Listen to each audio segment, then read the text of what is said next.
Welcome to Reclaimed Heritage, a place where we discuss traditional skills for the practical home. We're your hosts, Christy, Kari, and Elaine.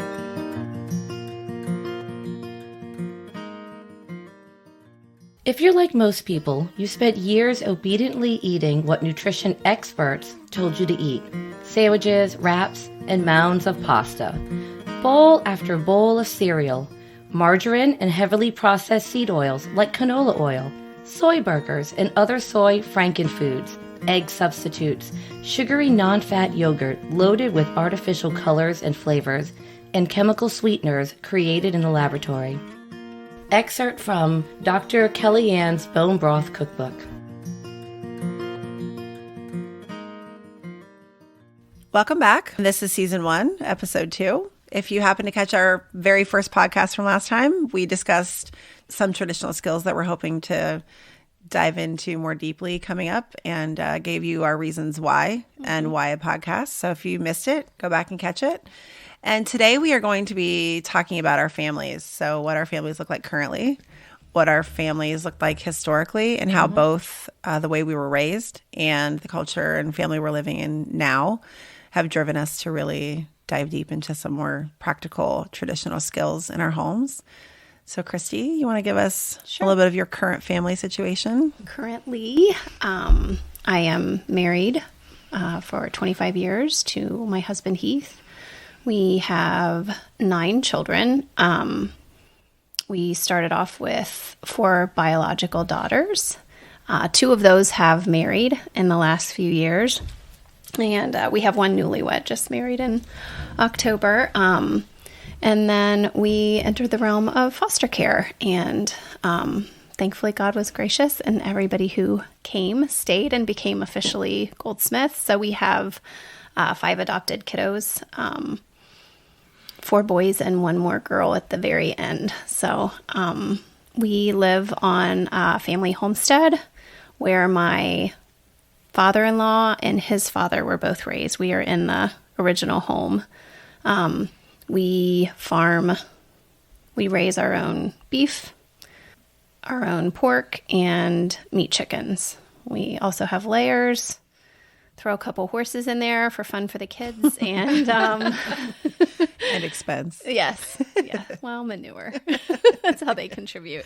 And I've put out probably a 2-acre garden for the past 6 or 7 years. And prior to that, we still gardened. It just wasn't quite as big. So yeah, we live next to family surrounding some of our older relatives on my husband's side. So we are kind of in the thick of this generational thing and what it looks like.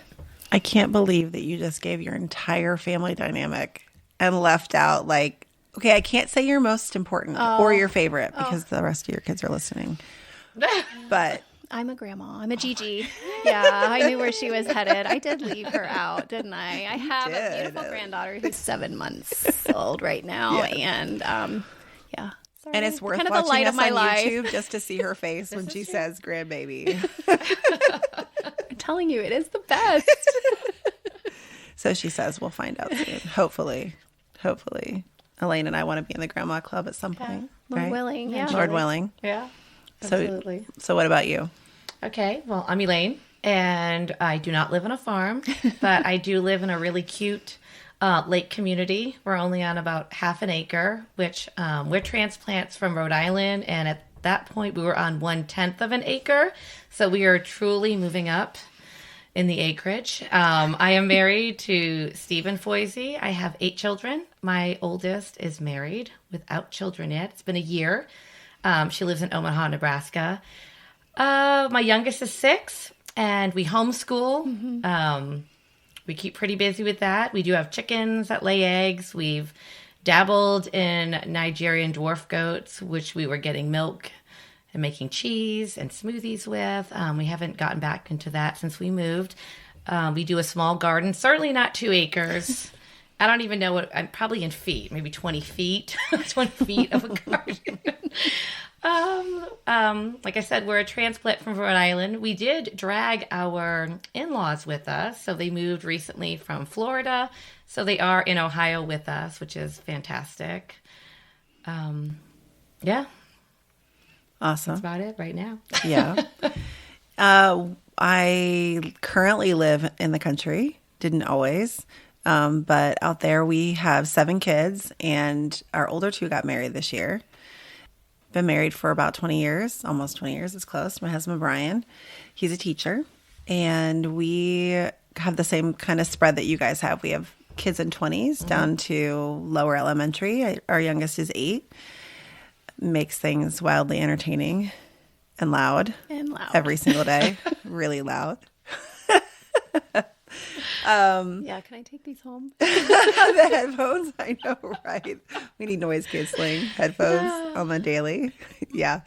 So currently, gosh, we have the 2 out, and then like a lot of us, our older ones are the ones that are home are 18, soon to be 19. Definitely on the top of the scale of transitioning soon-ish potentially, but we definitely still have some younger ones at home that we're homeschooling every day. All of us homeschool. And yeah, we don't live close. Like Christy, you live on a farm, but you live very, very close to town. You're within like 5 minutes of Myers, I think. And it just keeps getting closer. Yeah, it does keep getting closer. And we're a good 30 minutes from like our nearest grocery store. We have a gas station where I can buy lots of healthy foods like Pop-Tarts. But the nutritional food is a good 30 minutes away. So yeah, so that's where we are currently. And we really thought it would be super important to share with you guys our upbringings. All 3 of us have had pretty different upbringings, very similar in time frame as far as generationally and food goes. But it has really shaped so much of what we do, or what we used to do, at least in our own families from the beginning when we were newly married.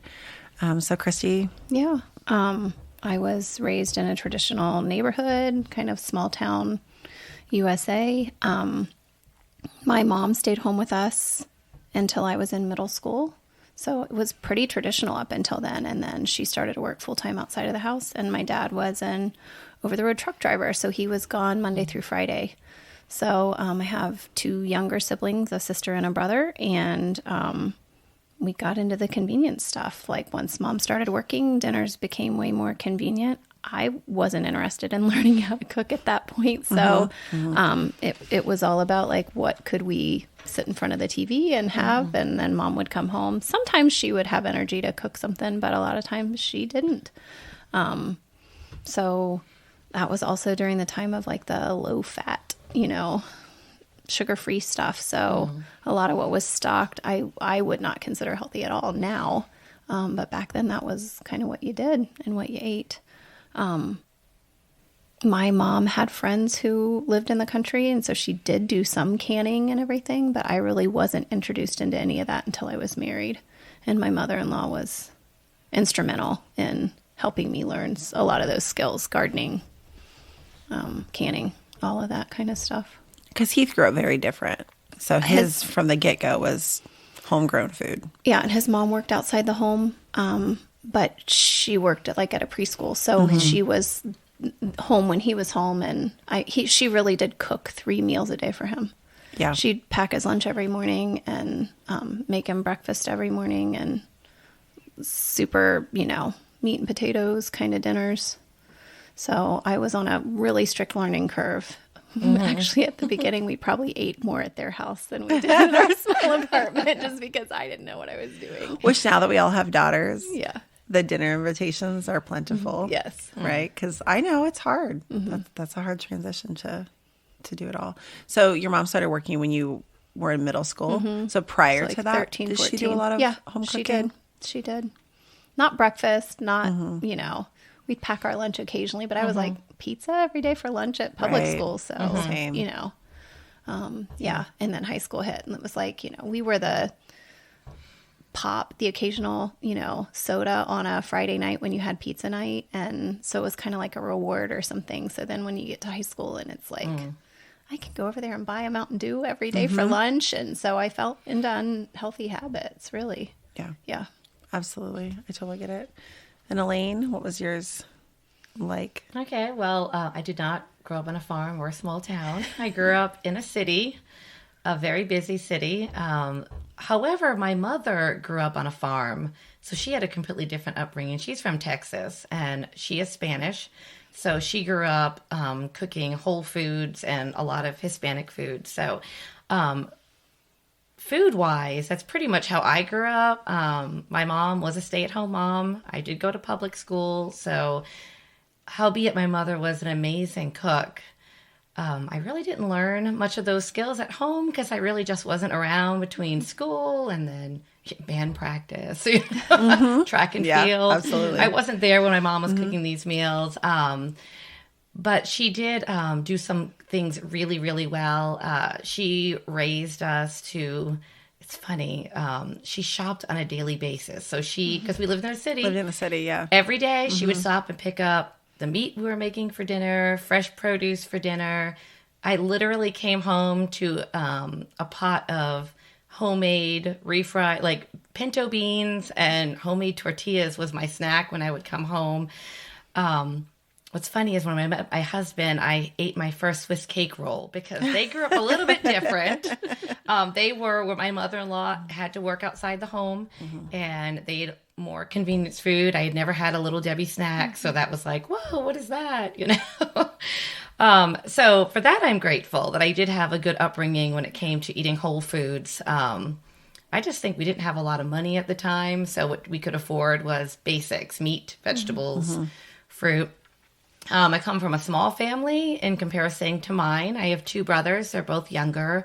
My father is a full-time pastor, so I definitely grew up in a good, solid Christian home, which was such a blessing. I feel like I'm able to kind of stand on my parents' shoulders and move further.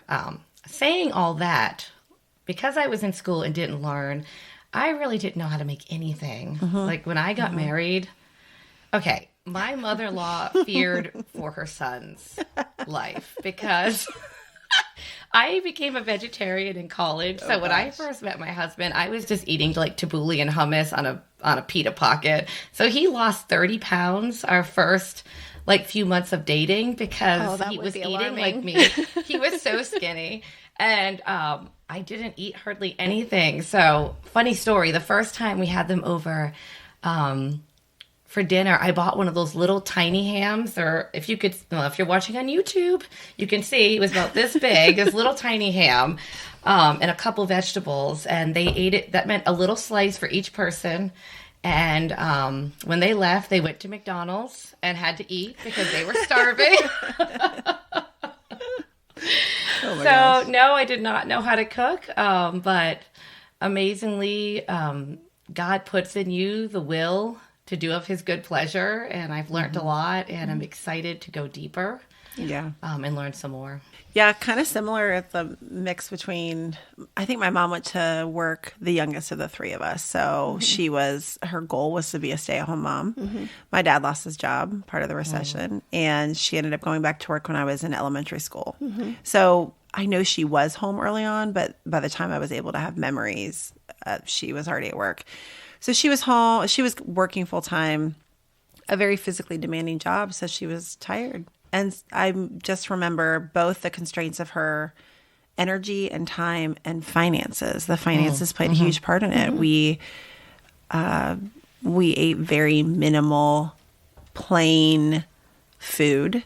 A lot of that has to do with my father. So he was raised by a German immigrant who thought that like all of our, like our grandparents at that time were really enamored by the processed food component. Like it was just unheard of where you weren't laboring so hard to put food on the table. Like, why would you? Right. And back then, the health benefits were marketed so perfectly that it was like you were doing a disservice to your family if you weren't feeding them those things.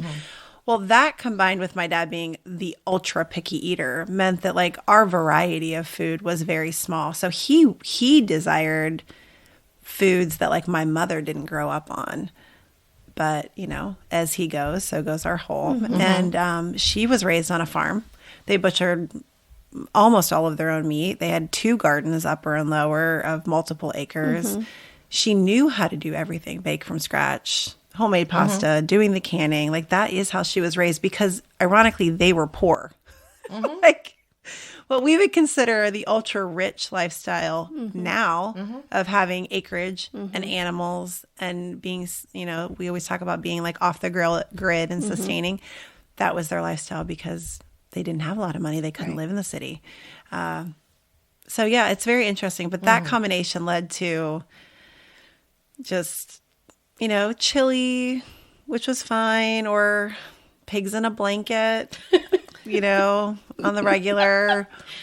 I mean, I've told many people, like, we would get, when my sister and I were home alone a lot, like, they both worked. When he got a job, they were both gone. So we would kind of come home after school or on spring break or summer vacations when your parents are working. And there'd be like Meyer brand mac and cheese, but no butter or milk to make it. Yum. So like the wow, I need a drink just thinking about that. slurry powder on your mac and cheese. Like, so when I met my husband and he loved Kraft, and I was like, what is that? And that does look absolutely delicious. Like, yours has butter and milk? What? Yeah. So, and then being home alone, right? We did a lot of I'm going to name drop all the popular foods of everyone of our era, except maybe Elaine, but Chef Boyardee in the can, the ravioli. I had friends. I ate at their house. Yes. I didn't have the homemade tortillas. That sounds delicious. But, you know, Chef Boyardee, ramen noodles, like all the things that were super convenient, easy for like your kids to make home alone by themselves. And white bread for sure. Get stuck up to the roof of your mouth. Yes, it's perfect. Bologna. I mean, toaster strudels really are like absolutely to die for. Yeah. So, and then all three of us went to public school, so we ate the school lunches a lot. I mean, and even if you weren't eating the school lunch, what was packed for you wasn't refrigerated. I mean, you could do a cooler, but like for the most part, you're bringing very ultra processed food well, to that's make it where to my the lunch. husband began his love affair of all things Little Debbie. Right. So yeah. So it had a lot, but my mom definitely, and my dad's mom was very heavily into the low fat, which just meant tons of added sugar at that point, which kind of transitioned into sugar free, which is no healthier for you. What was our other one we were talking about? It was low fat and the margarine. Margarine was huge. It was in everything. All the seed oils, the diet sodas. Yeah. I mean, even when we did have soda, it was diet soda. I mean, my mother had like a long love affair of Diet Coke, which is completely genetic. I share her love of Diet Coke. I've kind of like come out of it. I'm better. I'm a recovering addict, but yeah. Wasn't there a soda or pop? Sorry, we're in Ohio. It's pop. In Rhode Island, it's soda. Yeah. Was it Tab? Oh, my mother. Like, I've never had it, but I remember seeing that's what my cans mom of like used to cookouts drink with nonstop. Tab. Yeah, So what does it even taste like? It's like Dr. Pepper. It's like cherry, but I distinctly remember her stories of her telling me she got through college on Tab soda. That was it. She just drank it nonstop. So yeah, but it's just interesting how I think for me, part of like my relationship with food has to do with the financial component more than anything. So we didn't eat out. We couldn't afford to. And like you talked about the special pop on Friday. Yeah, the pizza night. That was every it for now us. and then we could get one Little Caesars pizza to share. I just had one sister. There were just four of us. And that might happen maybe monthly. And I remember like when we would travel to see grandparents, I was the most excited part about it was to stop at McDonald's because I could get a McDonald's cheeseburger. So then, like you said, when you turn into a teenager and you could buy it, it became like the ultimate thing you wanted to buy. So I transitioned into just loving to eat out because it was something we never did as a child. And you only saw it as like this big special occasion, this major reward.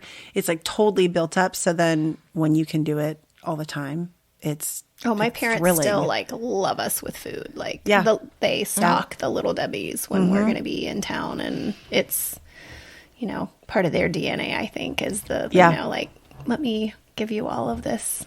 Absolutely. So So then we have our transition to both of us, or all of us, being married, right? I think we all kind of got married on the younger side. Early 20s. Yeah. Yeah. 20, 21. Is that early? Yeah. Maybe not then, but Okay. now Yeah. I think that that's considered early. I got married, I think I was 20. I'm a 20 when I was proponent for married. early marriage. That's a different podcast. That'll be episode number 39. Yeah. Stick around. Yeah. Yeah. So we all got married, but yours is very unique because you got married and moved to the farm. Did you move to no. the farm right away? No. We were in an apartment. We were in a Okay. little one-bedroom apartment for 6 miserable months, my husband will say. And then we found a couple farmhouses in between there that we rented. That's awesome. But as soon as we moved, it was Heath was already planting the garden. Yeah. As soon as we had a little bit of property, he was tilling the ground and putting in a garden. We spent a ton of time with his parents at their home. My parents were still working then. I had a younger brother and sister. My sister was in the military, and they were, the teenage years of my brother. So it was pretty thick, and they were just busy. So my mother-in-law really did take me under her wing and showed me how to can to, start feeding my husband well. But he is still heavily a meat and potatoes guy. His dream would be for the past 25 years if I'd have only done it, but to serve a meat and then 2 different kinds of potatoes at dinner. And he wouldn't really even be picky about what those potatoes were, but just 2 different kinds. And I was like, I can do one and a salad or a side vegetable or green? something else. Yes. Yes. Got a little hobbit in him. A little bit, I think. Yeah. Yeah. Yeah. That's awesome. So did you think that you struggled in the beginning? Was he unhappy with your cooking? He's very sweet and was never vocal, but we ate at his parents more than we ate at home. So there was that. We would spend weekends with his parents, and that's when we would help with a lot of the farm stuff, which gave me a desire and a love for it then. And we did. We kind of fell in love at where we live now, and he actually proposed in the barn lot there at our house now. So sweet. Yeah, we enjoy doing all of that kind of thing together. So that's been the fun part. And he wasn't disappointed or upset when I didn't do 2 potatoes. He just was happy with the one. With the one, yeah.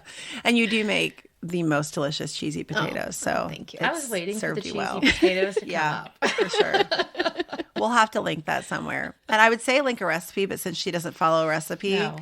it's awesome to try to recreate what she cooks. It'll be 2 We're going to pinches. hone that. That's one of your traditional skills is going to be making recipes, Oh, really? writing them Okay. down.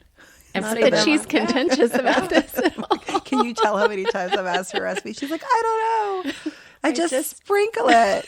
Yes. This is so helpful. I'm one of those to taste cooks. Yeah. But you kind of look like a definitely when you're doing it. Definitely You're over looks here, like a sprinkle fairy. sprinkling Yeah, for sure. seasoning everywhere and grating You fresh do, nutmeg. definitely do. Yeah. The spice fairy. Oh my gosh. What better about than a spice girl, I guess. I don't know, you probably could have rocked both. What about Steve? So we heard he lost a lot of weight. Yes. Well, when we got married, he put some weight back on. Well, the challenge with my husband was he didn't like anything at first. So he said he hated salad. He hated Brussels sprouts. He hated asparagus. He didn't want anything to do with any of those things. Well, we found out he didn't like them from cans. So it actually was lovely for me because every time I made something, it was like the best thing he ever ate. So because Were you still vegan at this point? Oh, well, there's a story behind that. So I was vegetarian. Okay. And then on one of our dates, he took me to a restaurant. It was called the Capitol Grill, which is like a high-end restaurant.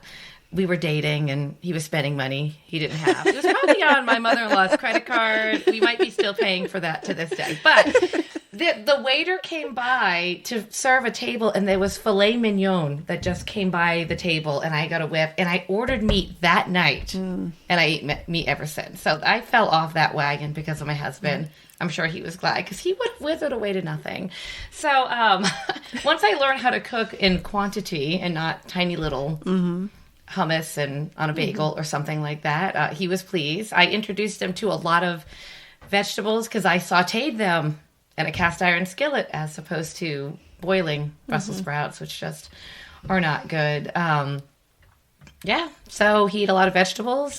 He definitely was a meat and potatoes kind of guy, which was different for me because I could live off of celery and vegetables, and tabbouleh and hummus and cheese. Yes. So I did have to learn how to cook all the meat. So that definitely has been a learning curve in my early marriage. I feel like I've perfected that a little bit. Yeah. At this point.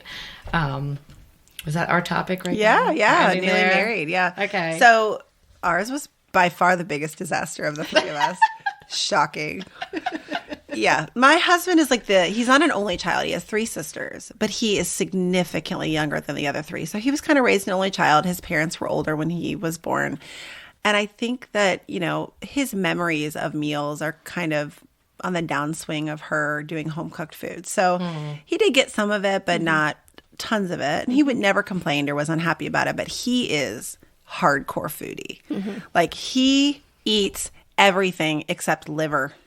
Yeah. I've never seen him offered food that he doesn't want to try and almost always loves. Yeah. And I am the complete opposite. So, as our story unfolds, it turns out I'm my dad in this part of it where I'm very, very, very, very picky. I think I am the pickiest eater I've ever met or known. It's gotten better. I have a daughter who probably trumps me at this point. I'm hopeful for her. But yeah, it's a texture thing for me. So trying to cook for somebody who's a foodie when I'm the person controlling what's coming into the home and what's being made really gave us some very bumpy starts. I mean, home cooked to me was I'm going to put uncooked pasta in a casserole dish with a jar of spaghetti sauce that then goes in the oven. And it's like magic where the spaghetti sauce cooks the pasta and I declare it's a home cooked meal, AKA gross lasagna. Well, you could have bought Hamburger Helper. Yeah. Yeah. No, right. But I just didn't even, and I think maybe a year into our marriage, I have this very vivid memory of my husband calling me into the kitchen and he's holding a frozen pizza box and he turns it over and he goes, "Have you ever read the directions?" And I'm like, "What do you mean?" And he goes, "Step 1, preheat the oven." He goes, "Then our pizza wouldn't be burned every time." And I'm like, oh. But honey, I do preheat the oven. And he goes, "It's not preheated till the light goes out, Kari. The light goes out or it makes a beep indicating now's the time to put the pizza in. Not you turn the oven on and you put the pizza in and it burns every time." He didn't find it humorous at that moment. Neither did I, to be honest. But now it's etched into my brain of those were the level, the skill level. I mean, I gained nothing while I was at home. And not for lack of love or effort. My mom worked all the time and I had zero desire to learn. None. Yeah. I never asked my mother to teach me a single thing. I'm sure she would have, but we all have teenagers and we know that that's sometimes, not the best soil to put those seeds into at that time. Everybody's different. And being in public school like you, I had band practice. I worked a full-time job. All of the things that I loved were outside of my home. And I didn't really find any value in the wisdom of my mom. Right. It just wasn't something that we had emulated by friends or family or school or culture. So why did you need to learn it if you could just go to the grocery store? So that's kind of my transition into learning to cook is because it's what my husband desired. I think I would have been perfectly fine living in the land of processed food. A lot of it is delicious. Yeah. But they use things to make it taste delicious, I know. Right. And addictive. Yeah. And addictive. Like you mentioned, you were going through McDonald's and getting a cheeseburger and then wanting more. I mean, they preheat the food like that. And it makes you happy. Yeah, they make you happy. They make you keep coming back. So it's good. So the journey from, not preheating my oven to cooking now has been quite crazy. So for us, it was the move. A move had a lot to do with it. When I was really young and newly married, I was in college full time and we were having all the babies and I was busy. And so I didn't ever put like a huge importance of my time onto like preparing food for my family. It was just, it's another meal. We have to get something. They have to eat something. And what is going to be like the most economical choice that I can do in the least amount of time that is going to satisfy the most appetites. Like that was kind of like my trio of getting through life. But when we moved to the farm and the kids were a little older, which was some of the kids were older. I mean, we had babies at that point too, but having the extra hands, and then there's something about being out there, like being out there and not being in. We had lived in not a city, a suburb for a long time, which I grew up in a suburb, and then we lived in a suburb for about 13 years. It's just so beautiful. Like you can't be out there and not stand outside in your backyard and think how gorgeous it is. And you want to be out there. So we did all the things, right? We got the goats, the chickens, the pigs, the guard dogs, cats galore. I know I'm missing rabbits. I think at one point we had 50 rabbits. We did all of the things, and it's good and it's fun. And we love the beef, like that part we're still into. We recently sold off our goats. This is our first year without all the baby goats, and it's going to be a hard winter without them, but there's reasons for all of it. So there's just something about living out there that makes you want to grow the garden and eat good food. And when you have your own meat that you've raised, it kind of causes you to like become a food snob. Yeah, you do. And you don't even realize that it's different till you've had different. My kids are food snobs. Yeah. I mean, oh my gosh, for sure. Yeah, Same. You just can't undo that. And I don't know that I want to either, but yeah, they can be somewhat critical. And if they're young, we've had awkward situations where they wanted to speak up about how our beef is so much better than yeah. But yeah. Which it is hard. I mean, it's just totally different. Like I think about me being little and never would I have gone to our freezer to find steak for dinner. And my 10-year-old's like, can we have steak tonight? And I'm like, sure, no problem. But that's a luxury not everybody has. And I hope to never lose sight of like it being that way. But mine even knowing where their food comes from is it's an important thing. It isn't anything I ever thought of when I was younger. I would have just said, it came from the store. I would have been like the majority of Americans, right? But watching my children as we're processing meat chickens, like petting the chickens as they walk them over to the killing cone, that bird has had a good life. Right. And they get the sacrifice and the time and the work and the energy that went into that. So I forgive their food snobbery. Well, and it really is like the benefit of buying local, right? So I never went vegetarian or vegan, but I did cut way back on my food consumption, my meat consumption many years ago because I was so worried about like the ethical treatment component of the animal. But that's the buy local, right? Like if you can buy local, and hear me say, at some points in all of our journeys, we couldn't. And when we lived in the suburb, we didn't. We bought all of our meat at Walmart or Aldi, and it was good. And it was good, and it was nutritious, and it fed our families. And we know that is the way it is for the majority of people. It is that way. But there is something about like when you are doing it, like the calves that we have are born to be butchered. They're born to be eaten. And the only component that we can change is what their life looks like in the in-between. And that is, it sounds so simple and kind of duh, but when you aren't raised as a country kid and you grow and then you move there, it's hard. Like it's hard to like look at this tiny little baby goat with gorgeous long ears and giant beautiful eyes and know that like its purpose is to be in my freezer, but I could give it the best life in the meantime. And that is what has made it possible for our kids. And I know with your kids, and I know like when we do 4-H at fair, these meat rabbits are meant to go to the butcher. Right. But your kids get 8 weeks of making them have like these awesome lives. They're brought in the house and snuggled all day long. And Asher just wants to carry it everywhere he goes. So he does. Yeah. So it's different. I'm very excited, when we talk about where we're going. Mm-hmm. It's going to be interesting to see our children's relationship with not just their food, but the animals that they come from. Mm-hmm. Mm-hmm. And you've always done a garden, though. We have. You brought up when you moved to a farm. For us, how we got started on this path of doing things more traditionally, it really was, we had all these little mouths to feed. My husband lost his job, and I had at one point a $350 a month food budget.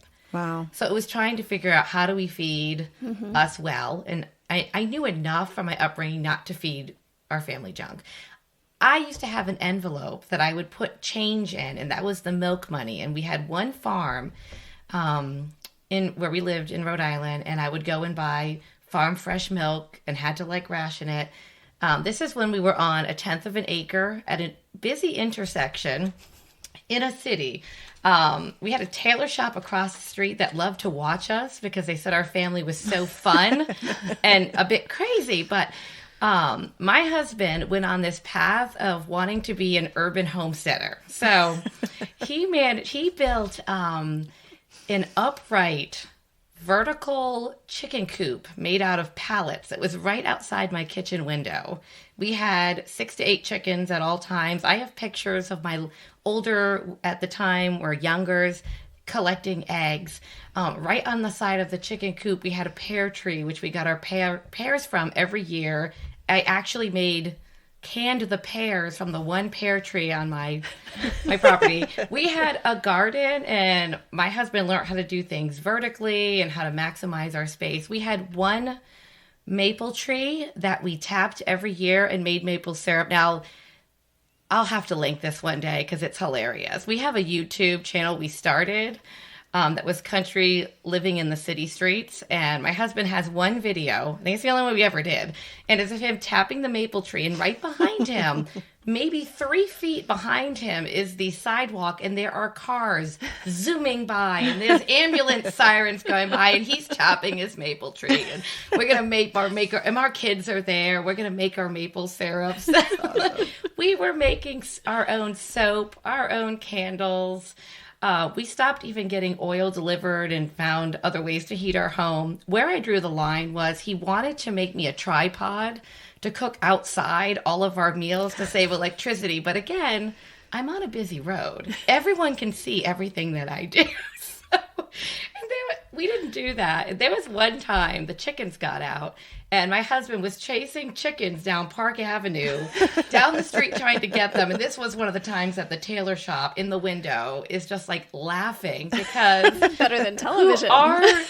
Who are these people who kids don't wear shoes and they have chickens and a garden? So this is really where I had to dig deep and make bone broth and buy things. I would buy cornmeal and flour and had to make our meals from these things, and chickens that had to go far with soup and piggybacking meals so I could get more out of it. So, God brings us these things, but that job loss transitioned us into a different path of healthier eating and being more sustainable. And oddly enough, when we moved, it's funny, sometimes wealth can be a blessing, but we had more money when we moved to Ohio, and I kind of slacked and could afford to buy things that were more pre-done for me. We slacked off, and this is another reason why I'm so excited to do this podcast, because it's making me just go back to what we used to do that was good and nutritious and beneficial for our families, my family. Yeah. That's crazy.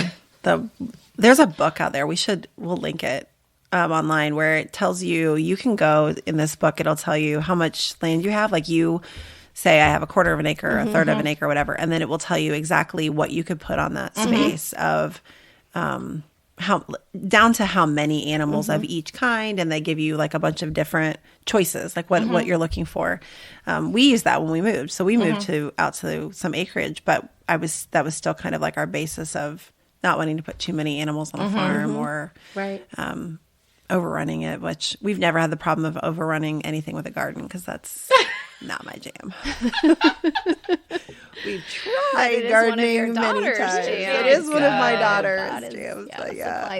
Yeah. So we talked about the traditional skills and keeping each other accountable and doing these things for like our practical nutrition.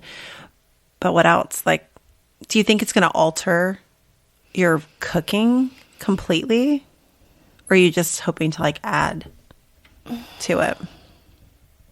I am not sure. I'm one of those people that gets stuck in a rut sometimes, and I tend to make the same things. And I always need a boost, like something, and I'll check out some books from the library, or I'll learn a certain ethnic food for, and like go on a kick with that. So I feel like these are practical. These will flow with whatever happens. If I get stuck in a rut, it's still going to be nutritionally dense for my family. So I think it's going to transition well. I'm excited to see how it transitions into my kids long term. Yeah, same. Honestly. What about you? Same. Absolutely. Time management. I think that's what comes up is finding the time, becoming more proactive, not so reactive, which is easy to live in that reality, setting the time aside and involving the children. That's the easiest way to do it. I mean, if they're not helping me in the kitchen, they're making a mess somewhere else. Right. Cyrus. Yeah. Yeah. I think all of the skills are awesome and I'm super excited about doing it. We're going to try meat chickens for the first time this year. We did them for fair last year. Yeah, same. But we do have our own cows, so we have a plethora of beef, which is awesome, and I'm so thankful for. But it means I don't want to buy other meat because of the cost involved. So I'm curious to see if we can economically raise our own meat chickens. So as we have discussed today, we all come from there are some similarities with the food, the food that we were eating at the time, but varied backgrounds. And even though our households are kind of similar in the large family aspect and the financial aspect component, but we still live in different places and have varied resources for us to pull from. And some of us are far more experienced than others. Me not being. In some things, yeah. Yeah. You're so humble. I love you. She's like our resident wise lady of some traditional skills. Everything I got from my husband and my mother and father-in-law. Really? I know. He's cross stitches? He doesn't sew or do any of that stuff. But all the gardening, all the animal husbandry stuff, that's all him. Awesome. So in our next episode, we are jumping into bone broth. We are going to be giving you guys all of the reasons why. Yep. Why you should make it. And we have already started dabbling in it. Some of us have made it for a long time. Some of us had never made it. Me. And it's been good. It's been very good. Very easy. We are kicking off with like crazy easy. Yeah, absolutely. Highly also, yummy and nutritionally just really a superfood. Yeah. Absolutely. So join us next time where we'll give you all the ins and outs of bone broth. And you can find us on YouTube if you want to watch the podcast, like some of our kiddos. Instagram. If you want to interact with us or ask questions, that's probably the number one place to do that. You may see some pictures from our kitchens and our homes and maybe some chicken pictures. Right. We have baby piglets right now. I could probably throw a couple of those on there. So cute. That's so cute. Yep. Share with your friends. Leave us a comment or a rating. 5 stars would be awesome. Yes. And then we are also on Facebook. And you guys just come follow along with the journey. It's going to be pretty crazy. Believe it or not, we sound very chill today. But if you just could see me make some of these things in my own kitchen, it's awesome. That's worth listening. It's awesome. My husband just keeps giving me the "you're crazy" face every time he walks by me. He doesn't even ask anymore, "What are you doing?" He's just like, "Oh gosh, I'm going to the basement." But yeah, well, we look forward to seeing you guys next time, and thank you for joining us. Thank you.